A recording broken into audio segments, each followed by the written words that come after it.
What's up, you guys? This is Robert at Shy Bears Plus. Go ahead and follow me on Twitter and Instagram for all the videos, comments, all that crispy stuff that I do all week long. Thanks for following me there. And you follow me on YouTube, so go ahead and subscribe. Make sure you hit that like button and leave a crispy comment. Good or bad, doesn't matter to me. It's still interaction. Not worried about it. Anyway, what we are here to talk about today, we got to wrap up this Saints at Bears. Saints win 36-25. It seemed like only 11-point game, and it was an 11-point game, but man, it felt like about 30 in the second half there. It was not as close as the score did indicate. This was an ugly game, not an 11-point game, and it was bad. Like, I was sitting here just writing notes upon notes upon notes upon notes, and I was just hate writing things down. Just getting, the anger was just fueling the pen. It was absolutely insane. Not crispy. You don't love to see this team this week. It was pretty disappointing. Let's get right into it. So, about a minute left in the third quarter. I'm sitting around like waiting for the adjustments that Nagy said that they were going to make going into the bye week. He was going to do some soul searching. Well, it looks like he found his soul, and his soul said, hey, you should pass more. Seriously. I don't understand. I don't know how they reviewed and self-analyzed their team and thought that just doing everything exactly the same was going to be the way to do better. Like, I don't see how their self-scouting is complete garbage. Trash. Like, my shtick ain't here to get out here and yell and scream. I'm not Doug Buffone, and I'm not Obradovich or whatever that show was. I'm not them. Like, I'm pretty even keel, even though I was super angry during this game. Anyway, so you have Nagy pulling all that, the passing on top of passing on top of passing. Let me skip ahead real quick. In the first half, the Bears ran the ball 5 times. In the second half, they made the adjustment at halftime and ran it 2 more. Unbelievable. Total 7 rushes for the game. One to a wide receiver, the other one to a wide receiver / running back. And, you know, it was good on him to come back out of the half in the third quarter and give the ball to Montgomery, and then he fumbles. Of course we weren't going to run the ball ever again. Like, it was a good idea. I mean, come on. Anyway, there's so much blame to go around. Again, so much blame. Pagangio, again after the bye week, you know, we ran into a situation where there's, you know, players hurt, a lot of stars gone. You know, I said in the pregame show, look, make Teddy Bridgewater beat you. Take away Michael Thomas and stack up against the run. Put pressure on the kid and make him have to make plays. And I thought that would be an easy way to go ahead and win this game. But instead, you know, the Bears just can't put men in the box. They just can't. They just love dropping into coverage. You know, it's like, I understand trying to not get beat, but make someone prove that they could beat you being physical first, then drop back into that shell. I mean, you get beat one time being up on the line of scrimmage, I mean, that's 7 points. I mean, a good team should be able to overcome that. And then you want to be a little bit more, you want to back off after that, but see what you can get away with being physical. I mean, that's what I think. I thought that bringing in Pagano was supposed to be the more aggressive style of defense, and it has not panned out to be that way. Not at all. One thing is that they didn't get killed by the screens as bad as they could have, and then the first Taysom Hill play where he came in, they blew that up. That was great. And then they all the trick plays worked against them, of course, in the second half. Anyway, so yeah, a year and 7 weeks later, I feel like I'm doing the same show over and over and over again. This defense is amazing. The offense sucks, and we're just doing the same thing over and over and over again because we don't self-scout, or we're stubborn, or we don't have the we just can't admit that we're not good in certain areas and try to actually make real moves to address them. I mean, it is what it is. At about 6 o'clock tonight, I'm watching this game, and I'm like, man, I thought The Walking Dead came on at 7. Oh! Seriously, it was so dead in that stadium. People are looking around wondering why everybody else isn't making a play. No noise from the stands. It was bad because it was a bad game. Everything was just bad about this. Bad, bad, bad. Bad, bad, bad, bad. It's so much more fun editing these shows, which I always say it's when they win, it's obviously you want to do this, and then you're dreading doing a show when they lose. Like, it's so much more fun to just throw up, like, club dubbed clips, videos on the green screen back here. It's so much more fun. So now you're going to have to get stuck with my logo for most of it, because I don't want to sit around and sit and edit it as long. I don't want to be done. Get on with the rest of my week. Terrible. I generally, when I watch football, I have a rule of thumb is special teams should be heard, but not... Sorry, I just totally blew that. Special teams should be seen and not heard about. Unless it's like a kick return for a touchdown. But, man, early in this game, so much special teams drove me nuts, man. Like, I don't want to talk about it. But you come out after a bye week, no less. You give up 2 block punts. How? The Saints missed 2 field goals in this game, which you hate hearing about negative special teams because they don't want to talk about it anyway.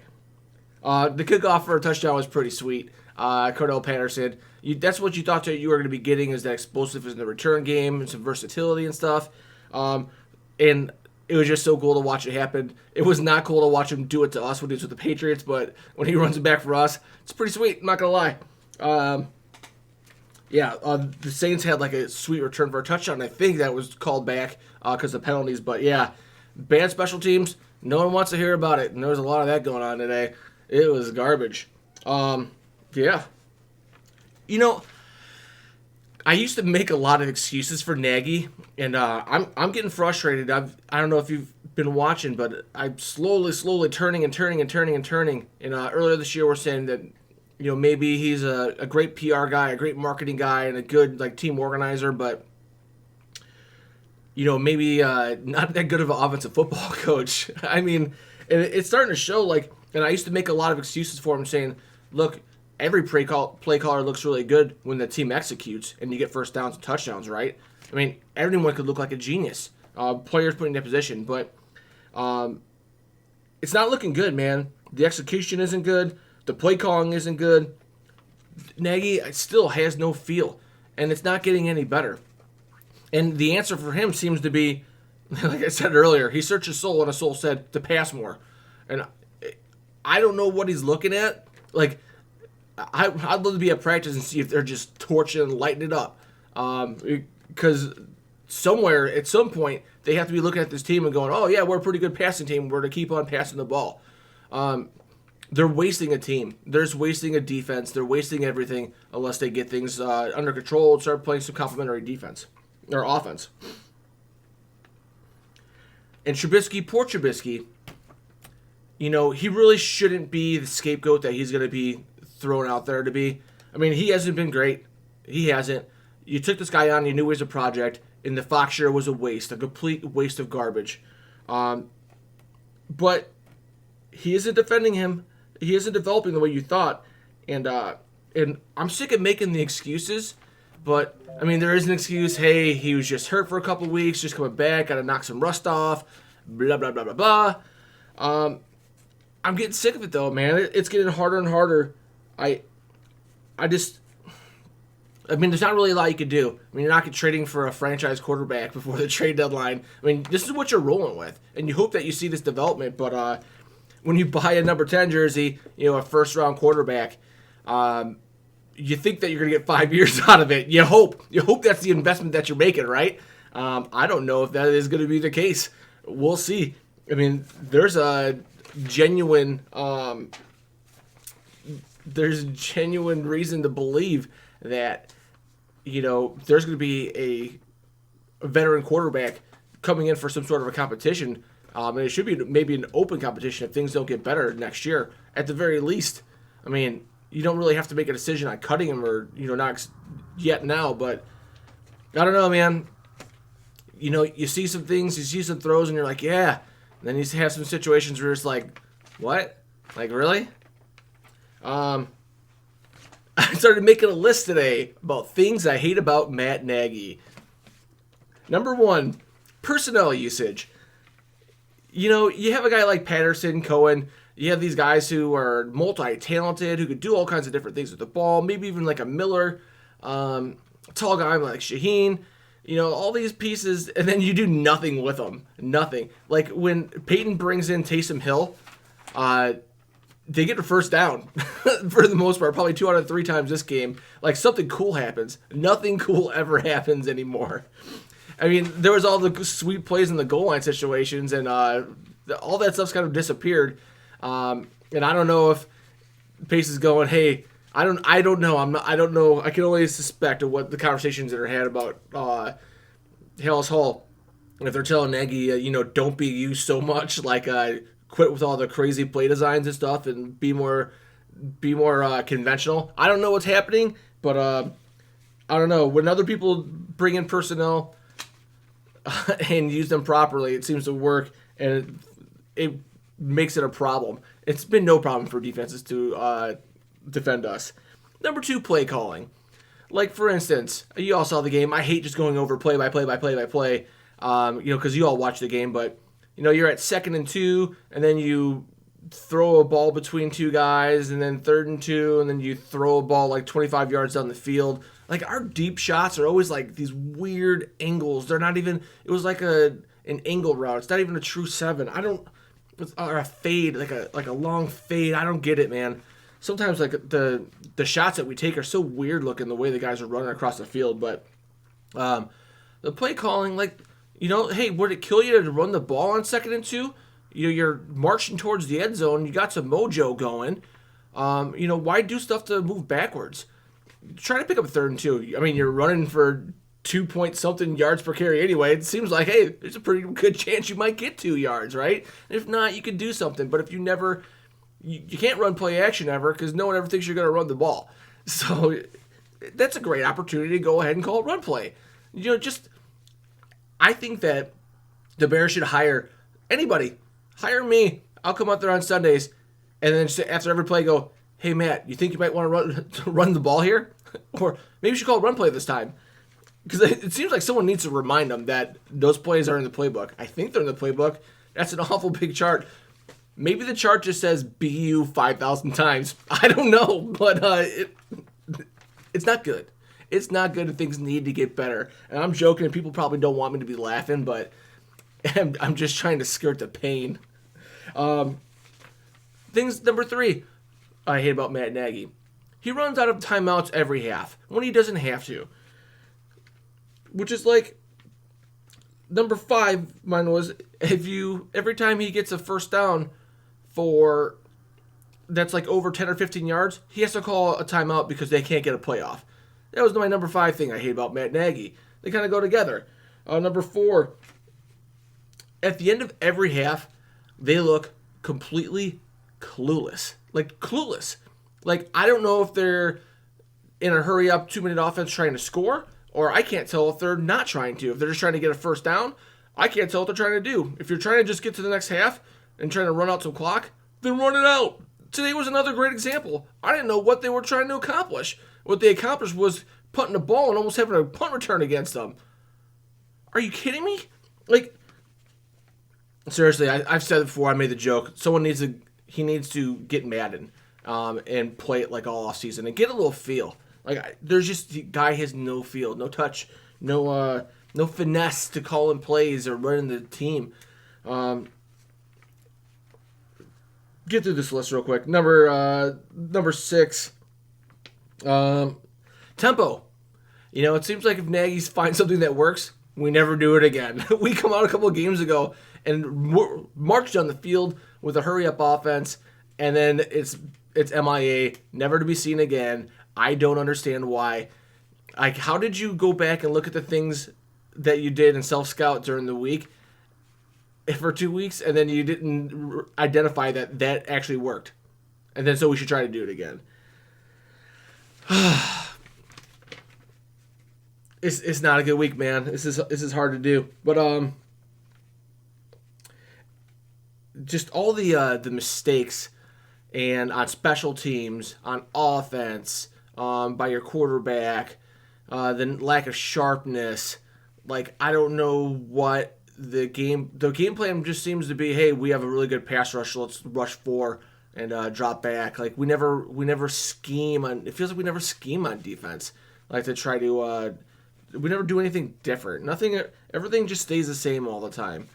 And it's just maddening. It's absolutely maddening. It drives you insane. It's not crispy. You hate to see it. But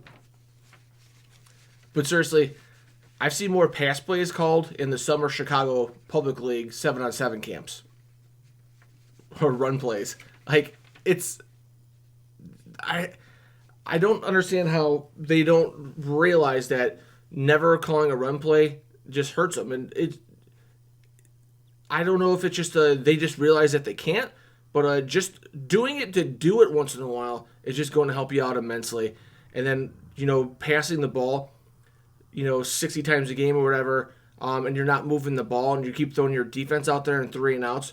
Like, you're making the game longer and longer and longer and longer and longer. And when you have a great defense, you could be shortening these games if you're just putting long drives together. When we were winning last year, time of possession was a great thing that we were doing, right?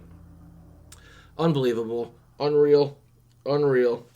But at the end of the day, you're 3-3. You could be in a lot worse spots. The division is going to be tough. If you have tiebreakers, we're going to be in tough, bad situations. There's only so many wildcard spots, and we're not going to win this division, it looks like. Unless there's a couple of big injuries to big players. Collarbone. Whenever you want, go ahead and go out again. Aaron Rodgers. Anyway, I don't wish any injuries on anybody, but if it happened, it wouldn't hurt our chances of making the playoffs. Because I don't know that we're going to beat the Packers, and it's going to be... I've been saying this since the beginning of this year. It seems like it's just going to be every game is going to be a slugfest.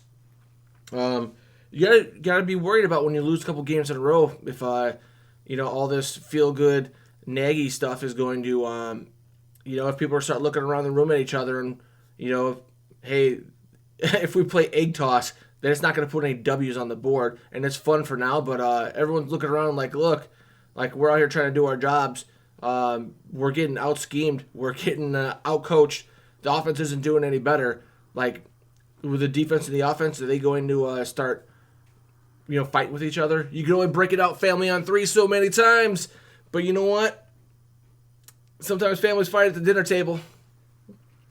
Just saying, not saying it's going to happen, but it could, right? I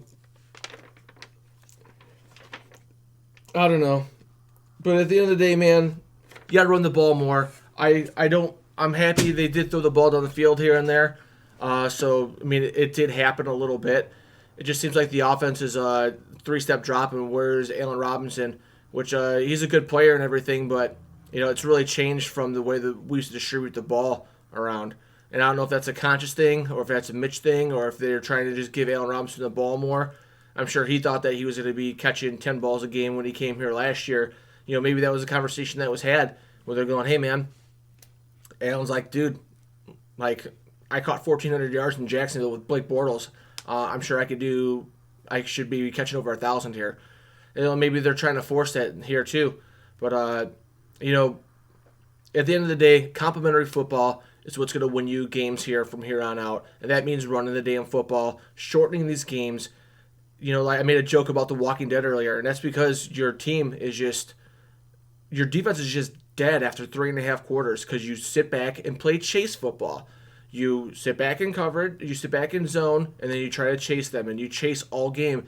And then your offense gets on the field, and they go 3 and out, or turn it over, mostly go 3 and out, maybe two sets of downs and then out, and then you're right back out there chasing around, and you wonder why it's The Walking Dead back there. There was it might have been a second and goal, a long goal, where they were rushing 3, and the Teddy Bridgewater just sat back there for like 10 seconds. It felt like 2 hours because the guys were so gassed up front.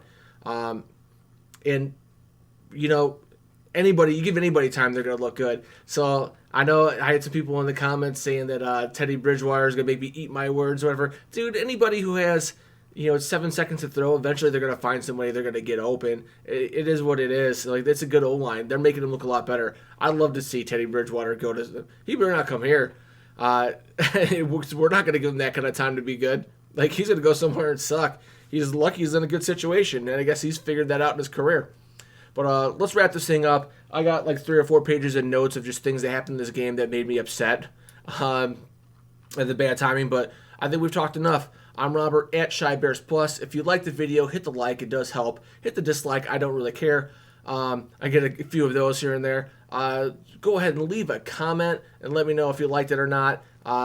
If you want to give me your thoughts on the Bears, I try not to listen to the radio so much, so I have like unique opinions. I'm not just repeating what I hear on the radio all the time. So it's tough because I really try to have original opinions. But I do like hearing your comments too. I like kind of getting the feel and the vibe from everybody. So go ahead and leave a comment. Share the video if you liked it. Go ahead and follow me on Twitter and on Instagram at ShyBearsPlus. We'll see you guys next week. Bear down.